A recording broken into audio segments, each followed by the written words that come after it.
I always knew my sister would try to destroy my dreams. I just didn't expect her to be so obvious about it. Maybe it's a sign? Bridget's smirk made my blood run cold as I tore through my bedroom for the third time. My passport had to be here somewhere. I'd placed it in my travel folder just yesterday, triple-checked it before bed. Now, less than 48 hours before my flight to Rome, it had vanished. I'm Olive, and I've spent 19 years being the family disappointment. Not because I've done anything wrong, quite the opposite.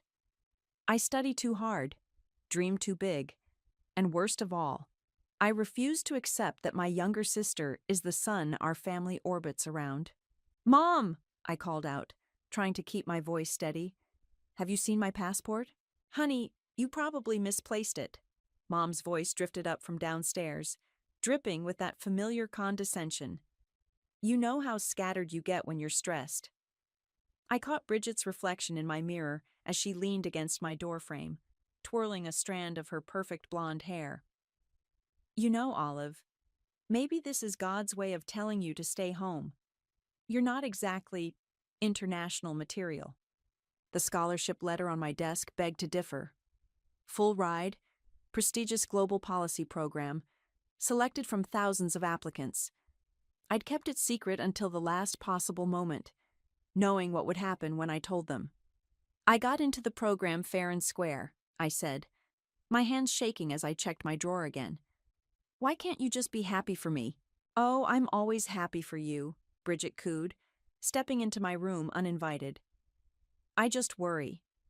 Remember your science fair project? How it mysteriously caught fire the night before? Or your prom dress that somehow got bleach on it? You're just so unlucky." My jaw clenched. Those weren't accidents, and we both knew it. Just like my missing passport wasn't an accident. "Olive!" Dad's voice boomed from downstairs. "Family meeting. Now." I followed Bridget down to our pristine living room, where Mom and Dad sat like judges ready to deliver a verdict. Mom's cross necklace caught the light as she patted the space beside her. "Sweetheart, we need to talk about this scholarship situation." "There's nothing to talk about," I said, remaining standing. "I earned this. I'm going." "Without a passport?" Dad raised an eyebrow. "Be realistic, honey. Maybe this is a blessing in disguise. You're not ready for something like this." "I'm more than ready."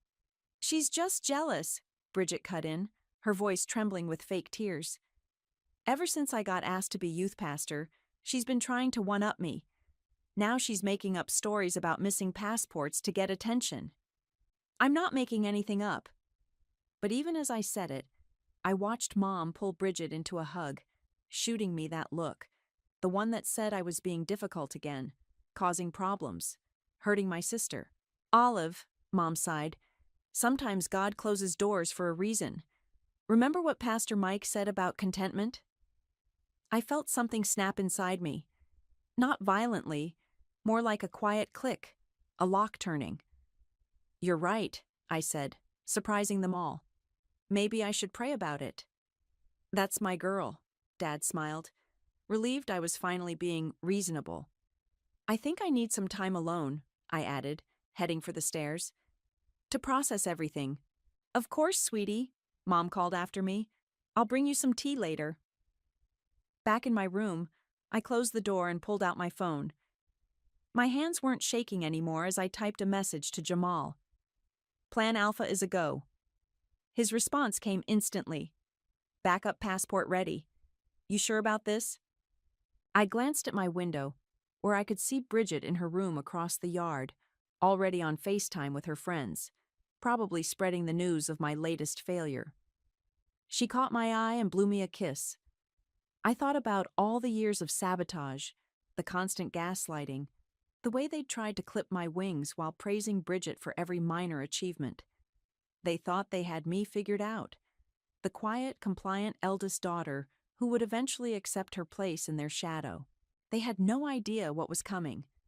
"Absolutely sure," I texted back. "See you at 5 a.m. I heard Mom's footsteps on the stairs, probably bringing that tea she promised. Time to play my part, one last time. After tomorrow, they'd learn that some doors aren't meant to be closed, and that underestimating me was their biggest mistake. I wiped my face, ready to look appropriately devastated when Mom knocked. Let them think they've won. In less than 48 hours, they'd realize just how wrong they were about everything, especially about me. Mom's tea sat untouched on my nightstand, growing cold while I pretended to sob into my pillow. Through my bedroom wall, I could hear Bridget's theatrical phone conversation. "I just feel so bad for her," she was saying. "She's always been, you know, fragile." I checked my phone. 9:47 p.m. Time to set the next phase in motion. I walked downstairs, making sure to drag my feet just enough to sound dejected. "Mom? Dad? Can we talk?" They were in their usual spots. Dad in his recliner, Mom on the couch with her devotional book. They exchanged that look they always shared when dealing with my episodes. "Of course, sweetheart." Mom patted the couch. "We've been worried about you." I sat down, clutching my phone like a lifeline. I need to know if you've seen my passport. The one I lost a few months ago?" Dad's head snapped up. "Months ago? What do you mean, months ago?" "Oh," I said, letting my voice waver. "I guess I never mentioned it. I lost it back in March, right after I got the scholarship news. I was so embarrassed." Mom's face tightened. "March? But you just got the scholarship letter last week." "Actually," I pulled up my email, "I got it in February. I just didn't know how to tell you." "You've been lying to us?" Dad stood up, his face reddening. "For months? Like how you're lying about taking my passport?" I shot back. Bridget appeared in the doorway, right on cue. "How dare you accuse us?" "Mom, Dad, she's just trying to blame everyone else for her mistakes. Again." "I'm not stupid," I said, standing up. "You've been sabotaging me for years. The science fair project? I saw you in the garage with matches the night before. My prom dress? You were doing laundry right before it got accidentally bleached. You're being ridiculous." Bridget's eyes filled with tears. "Mom, make her stop." "Olive," Mom's voice turned sharp, "apologizing to your sister right now?" "No." The word came out calm, certain. "I'm done apologizing for existing. That's enough." Dad slammed his hand on the coffee table. "Go to your room until you can show some respect." I turned to leave, then paused. "You know what's funny? When I lost my passport in March, I went to get a replacement right away. The office said it would take 6 to 8 weeks to process." The silence in the room was deafening. "That was 5 months ago," I continued. "Plenty of time for a new one to arrive, don't you think?" Mom's face went pale. Bridget stopped fake crying. "You're bluffing," she whispered. I pulled out my phone again, this time opening my photos. "Here's me at the passport office. Date stamp, March 15th. And here's the receipt. And look, here's the tracking number showing it was delivered in May." "If you have another passport," Dad said slowly, "where is it?" I smiled. "Somewhere safe, where none of you can get to it." "You ungrateful little—" Bridget lunged forward, but Mom caught her arm. "Olive," Mom's voice trembled with forced calm, "if you're planning something foolish—" "Like what? Following my dreams? Achieving something on my own? Or did you mean foolish like stealing your sister's passport and lying about it?" "I never—" Bridget started. "Save it," I cut her off. "I don't need the passport you took. I don't need your approval. And I definitely don't need your prayers." I headed for the stairs, but Mom called after me. "We only want what's best for you." I turned back one last time. "No, you want what's easiest for you. There's a difference." Back in my room, I locked the door and pulled out my laptop. A message from Jamal popped up. "Everything's set for tomorrow. You okay?" I thought about the years of gaslighting, of being told I was overreacting, imagining things, being difficult. I thought about Bridget's innocent act, Mom's religious manipulation, Dad's dismissive sighs. Better than okay, I replied. They finally showed their true colors. My phone buzzed with texts from Bridget. You're making a huge mistake. Mom and Dad are really upset. Why do you always have to ruin everything? Please don't do this to our family. I blocked her number. Through the wall, I could hear her having another meltdown, Mom and Dad rushing to console her. The golden child's crown was slipping, and she knew it. I checked my hidden backpack one last time. Backup passport, scholarship documents, plane ticket. In less than 8 hours, I'd be on my way to the airport with Jamal. Let them think they'd won tonight. Let them believe their perfect family facade was still intact. Tomorrow would change everything. I set my alarm and lay down, not even trying to sleep. The time for being the quiet, understanding sister was over. Tomorrow, they'd learn what happens when you push someone too far, and I couldn't wait. The house was silent at 4:45 a.m. when I slipped out of bed, already fully dressed. I'd barely slept, but adrenaline kept me sharp as I retrieved my hidden backpack from the crawl space behind my closet. My phone vibrated. Jamal. Outside in 5. You ready? I took one last look around my room. 18 years of memories, most of them painful. The cross Mom hung over my bed for protection. The family photos where Bridget always stood front and center. The desk where I'd studied late into the night, dreaming of escape. On my pillow, I left a note. Some doors are meant to stay closed. Don't try to find me. The third stair from the bottom always creaked, so I stepped over it. In the kitchen, I could smell coffee. Dad must have set the automatic timer for his morning devotional. The pot burbled quietly, like it was keeping my secret. A floorboard creaked upstairs. I froze. Another creak, followed by footsteps. Someone was awake. I ducked behind the kitchen island just as Bridget appeared at the top of the stairs. She was heading to the bathroom, her eyes half closed with sleep. I held my breath until I heard the bathroom door click shut. My phone buzzed again. Here. I crept to the front door, turning the handle millimeter by millimeter. The hinges had other plans. They groaned like they were announcing my departure to the whole house. The bathroom door opened. Olive? Bridget's voice was sharp with suspicion. I didn't answer. Instead, I yanked the door open and bolted. Mom! Dad! Bridget screamed. She's leaving! Jamal's car idled at the curb, headlights off. I sprinted across the lawn as lights flicked on upstairs. Olive Grace James! Don't you dare! Dad's voice boomed from their bedroom window. I threw myself into Jamal's car. Go, go, go! He floored it just as my parents burst through the front door in their pajamas. In the rearview mirror, I watched Dad run halfway down the driveway before stopping, realizing he was barefoot. Holy shit, Jamal laughed, taking the corner too fast. That was intense. Keep driving, I said, my heart pounding. They might follow us. Already planned for that. He took 3 random turns, then pulled into a 24-hour grocery store parking lot. We'll switch to my sister's car. They don't know that one. As we transferred my bags, my phone exploded with notifications. Mom. Come home right now, young lady. Dad. You're making a terrible mistake. Bridget. I can't believe you'd hurt our family like this. Mom. We're calling the police. Dad. Your mother is crying. Bridget. Everyone will know what you did to us. I turned off my phone. You okay? Jamal asked as we pulled onto the highway in his sister's Honda.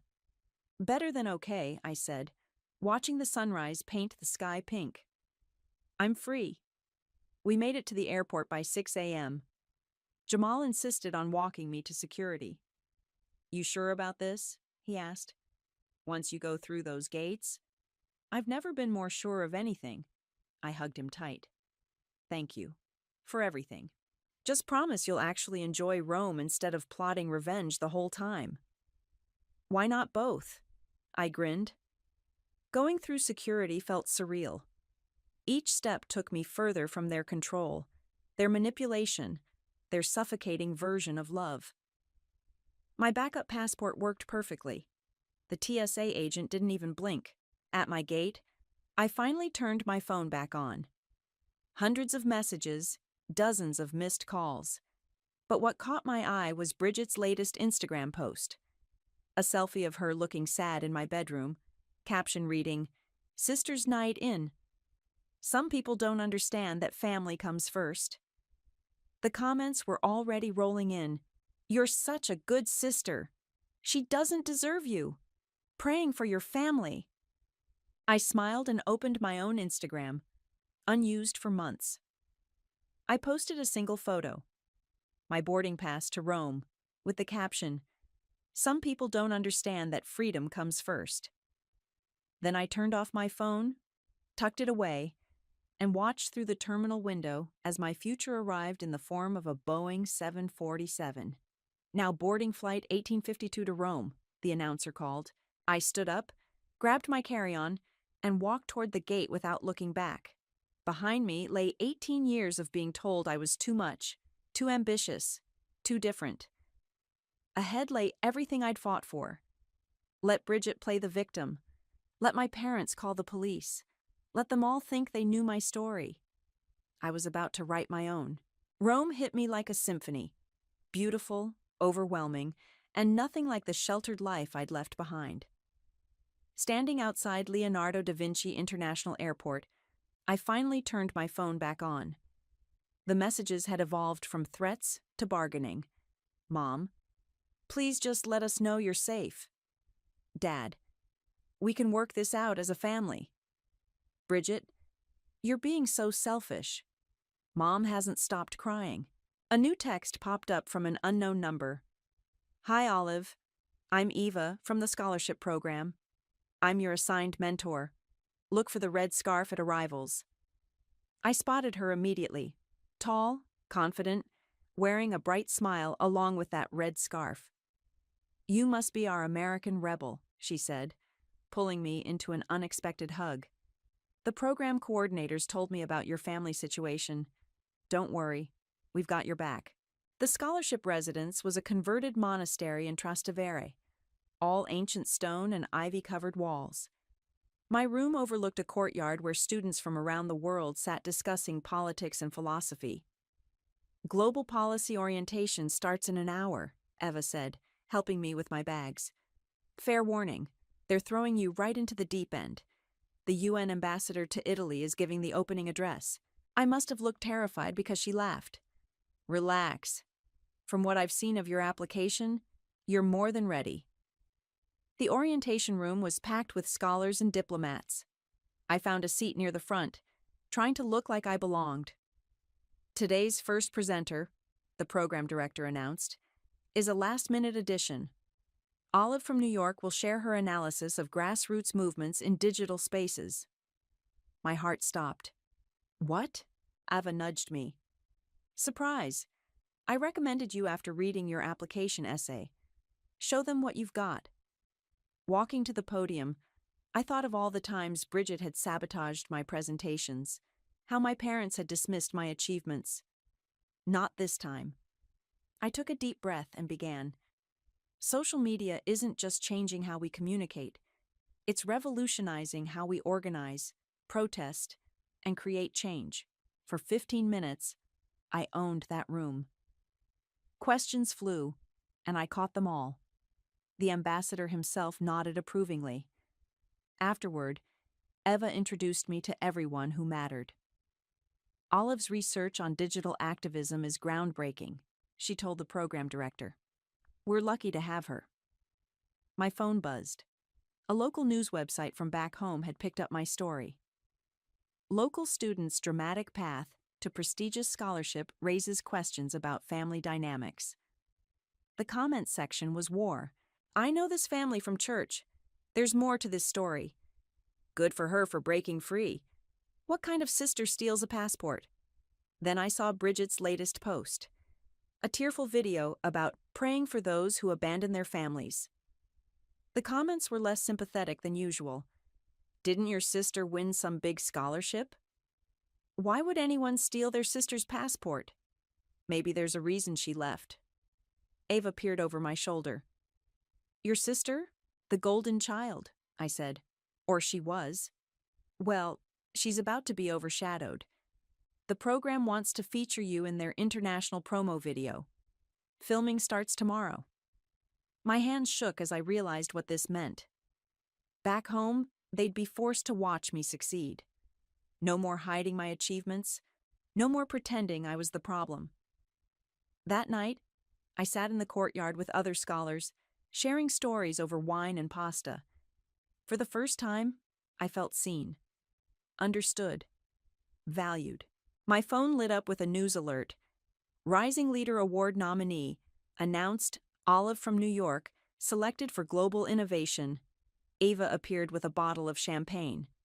Congratulations, though you might want to check your email first. The program director had written, Your presentation today was exceptional.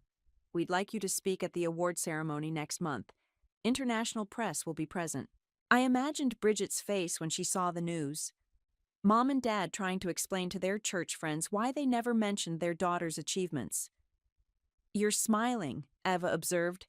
Thinking about home? Thinking about justice, I replied. She clinked her glass against mine. To justice, then, and to the family we choose. Under the Roman stars, surrounded by people who celebrated instead of suppressed me, I felt something shift. This wasn't just about revenge anymore. It was about becoming who I was always meant to be. My phone buzzed one last time. A text from Dad. We saw the news. We need to talk. I turned off my phone and rejoined the group, where someone was proposing a midnight tour of the Colosseum. Let them squirm. Let them wonder. Let them watch. I was done hiding my light. And now, our special international segment. The news anchor's voice filled my family's living room back in New York. A remarkable story of academic excellence and perseverance. Through Jamal's group chat updates, I could picture the scene perfectly. Mom dropping her coffee mug, Dad frozen in his recliner, Bridget's perfectly curated mask cracking as my face appeared on their TV screen. Olive from Westchester, New York, has been named this year's Rising Leader Award recipient, the anchor continued. Her groundbreaking work on digital activism has caught the attention of global policymakers. The camera cut to my interview, filmed in front of the Trevi Fountain. I'd worn red, Bridget's signature color, just to twist the knife. Success isn't about proving others wrong, I said on screen, looking directly into the camera. It's about proving yourself right. Sometimes the people closest to you can't see your potential. That doesn't make it any less real. Jamal's text came seconds later. Holy shit. Your sister just stormed out. Your mom's trying to call the station to correct some misinformation. The local Facebook groups were exploding. Isn't that the James family's daughter? Their church always made it sound like she was troubled. My kid went to school with her sister Bridget. There were rumors. I watched it unfold through social media. Bridget's carefully constructed image was unraveling in real time. You said she wasn't going anywhere. Bridget's voice echoed through their house, according to Jamal's play-by-play. You said she'd fail. Mom's damage control started immediately. She posted in the church group, So proud of our Olive. We've always supported her dreams. Proud mama. The comments were merciless. Wasn't this the daughter you said was finding herself? Didn't your other daughter post about her abandoning the family? Pretty sure you told my wife she was lost last Sunday. Dad tried calling again. Olive, please. Your mother's reputation at church. I let it go to voicemail. Bridget's Instagram followers were jumping ship. Her latest tearful video about family loyalty backfired spectacularly. Didn't you steal her passport? My cousin goes to your school. Everyone knows what you did. Maybe focus on your own achievements instead of sabotaging others. She deleted the video, then her entire account. Eva found me watching the chaos unfold from my apartment balcony. Your phone's been buzzing for an hour. Family drama? Justice, I said, showing her the local news website. They'd dug up my old academic records: straight A's, science fair wins, debate team championships, all the achievements my family had minimized or ignored. Your sister's youth pastor position? Eva read from her phone. They're reconsidering it due to character concerns. I hadn't planned that part, but karma has its own agenda. Look at this. Eva pointed to another notification. The scholarship program's PR team had released my full schedule of speaking engagements. I'd be addressing the European Parliament next month. My phone lit up with a text from Mom. People are asking questions at church. Please call us. We can explain everything. Then Dad. This isn't very Christian of you, Olive. And finally Bridget. You've ruined everything. I hope you're happy. I was. Eva poured 2 glasses of wine. To watching them squirm? To living well, I corrected her. It really is the best revenge. My phone buzzed again. This time it was Jamal. You need to see this. He'd sent a video from outside my old house. News vans lined the street. A reporter was interviewing neighbors. They always favored the younger one. That poor girl, working so hard while they praised her sister. The church is launching an investigation into the family's behavior. Mom had locked herself inside. Dad wasn't taking calls. Bridget's friends were distancing themselves publicly. Their perfect family facade was crumbling, and they had no one to blame but themselves. The UN wants you to expand your speaking tour, Eva mentioned casually. 3 more countries, all expenses paid. I thought about my family watching each appearance, unable to deny or diminish my success anymore. Every achievement would be another crack in their carefully constructed narrative. When do we leave? Eva grinned. That's my girl. Oh, and heads up. International press conference tomorrow. Any message you want to send back home? I looked out over Rome's skyline, thinking of all the times they'd told me to dream smaller, aim lower, stay in my place. Just one, I said, pulling up the camera app. Sometimes the black sheep of the family turns out to be the only one who saw things clearly. I posted it with a photo of me at the Colosseum, red dress glowing in the sunset, success written all over my face. Let them choke on it. The press conference room buzzed with energy as cameras flashed. Eva stood beside me, whispering last-minute advice. Remember, you're not just a scholarship recipient anymore. You're a symbol. Ms. Olive, a reporter called out. Your research on digital activism has caught the UN's attention. But there's also significant interest in your personal story. Would you care to comment on the family situation that's gone viral? I leaned into the microphone, thinking of all the times I'd been silenced. My story isn't unique. Many young people face family dynamics that suppress rather than support their ambitions. The difference is, I refuse to accept that suppression as love. Your sister recently posted that you're twisting the narrative for attention. Your response? I think the evidence speaks for itself, I said, pulling up a presentation slide. Here's my academic record. Here's my passport application timeline. Here's the security footage from my high school showing my sister tampering with my science fair project. I didn't create this narrative. I just stopped hiding it. The room erupted with questions. Through the live stream comments, I could see my hometown reacting in real time. Sources say your parents are claiming they always supported your dreams, another reporter pressed. Yet we have multiple church members stating otherwise. I have 18 years of receipts, I replied calmly. Would you like to see them? Back home, Bridget's carefully constructed world was imploding. Jamal sent me clips from her latest youth group meeting. How can you teach us about integrity? One teen challenged her. Didn't you steal your sister's passport?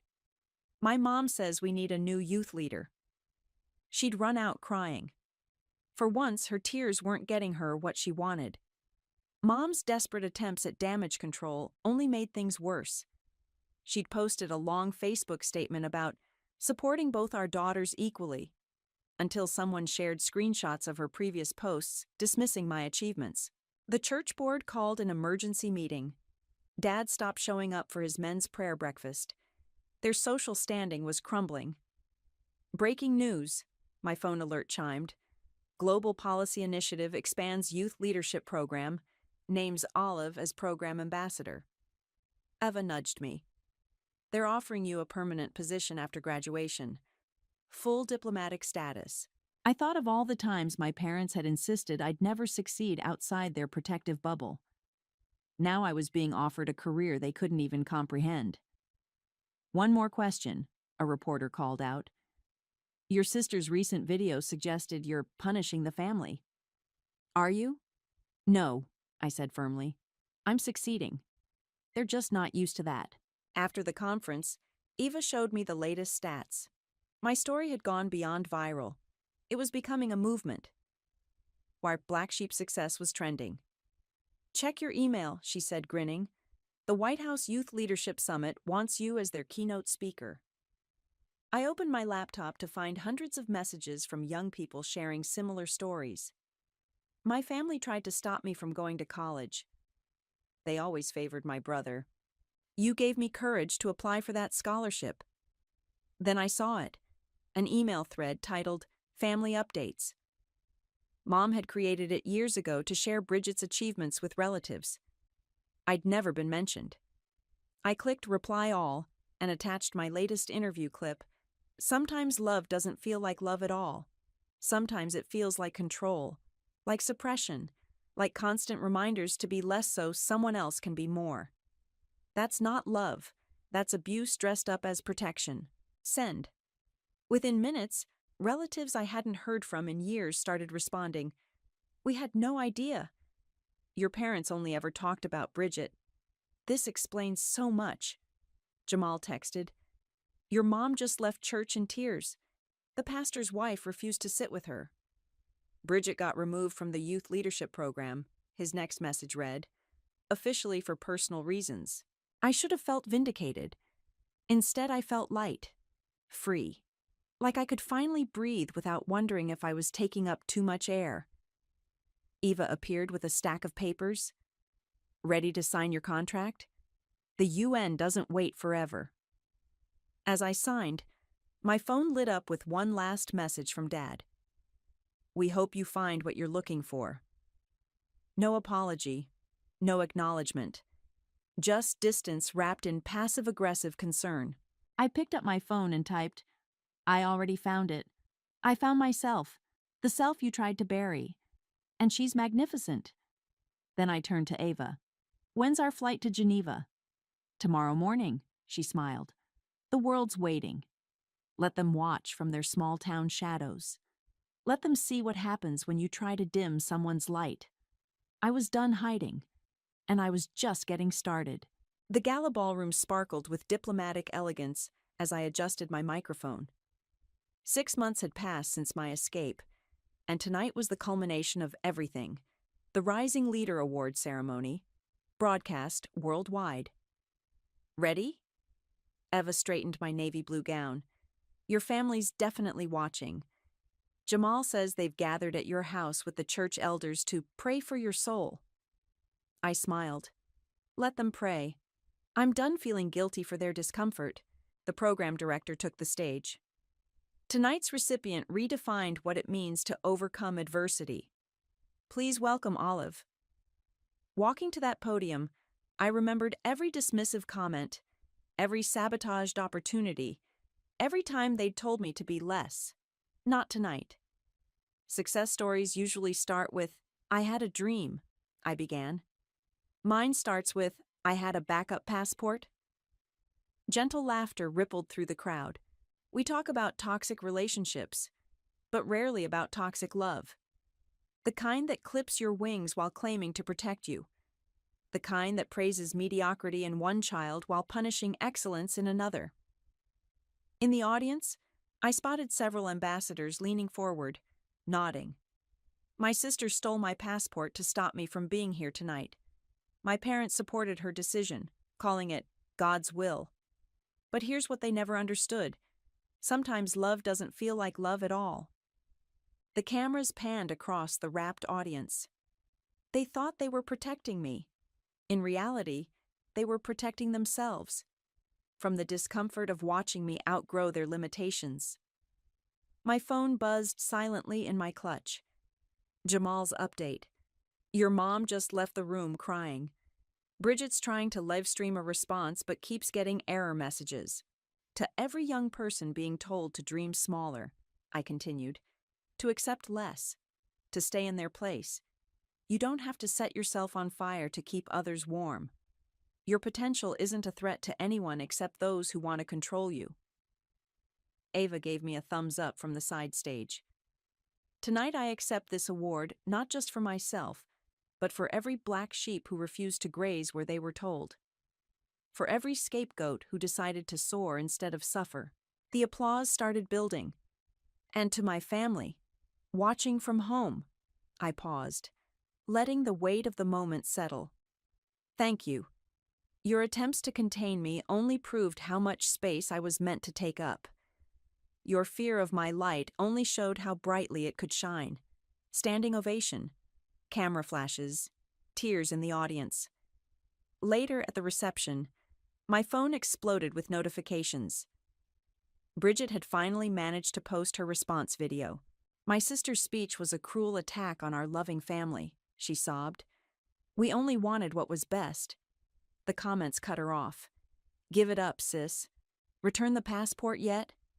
Your act isn't working anymore. She deleted it within minutes. Ava appeared with a group of UN officials. They want to expand your speaking tour. Asia, Africa, South America. Your story is resonating globally. My phone lit up with a text from Mom.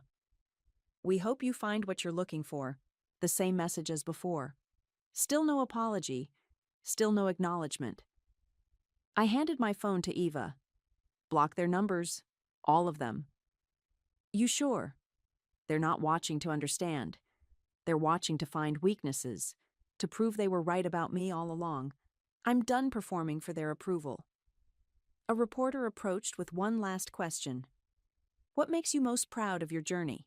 I thought about the scared girl who'd hidden a backup passport, the sister who'd endured years of sabotage, the daughter who'd been told her dreams were too big. That I got here on my own, I said, even when no one believed I should.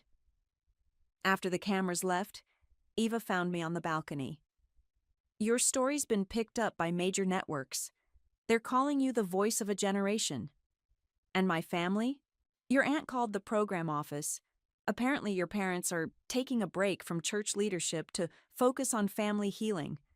I laughed. Translation? They can't handle the public scrutiny. And Bridget? Lost her youth pastor position, her social media influence, and her perfect daughter crown. Turns out karma doesn't take prayer requests. Eva handed me a glass of champagne. To the black sheep? To freedom, I corrected her, and to never looking back. Below us, Rome glittered like a sea of possibilities.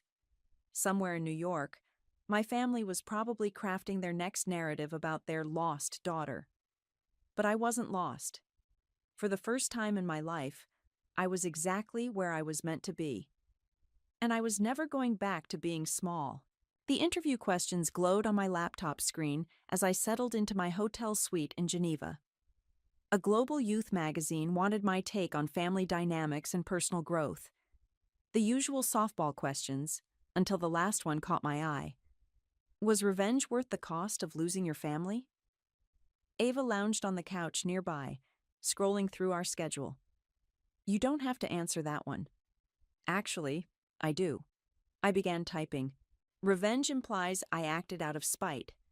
I simply stopped accepting their version of love as the only version possible. The real question isn't whether revenge was worth it. It's whether freedom is worth the price of admission. My phone buzzed. Jamal had sent a local news clip. My parents' church was splitting over differing interpretations of family values. The pastor who'd once praised their parenting had publicly questioned their methods. Your mom tried joining a new church, Jamal texted. They Googled her first. I should have felt triumphant. Instead, I felt nothing. No satisfaction, no regret, just peaceful detachment. Ms. Olive? A knock at my door. The UN Secretary General moved up your meeting. Cars waiting downstairs. Eva grabbed her tablet. Ready to change some policies? Almost. I turned back to the interview. Success isn't sweet revenge.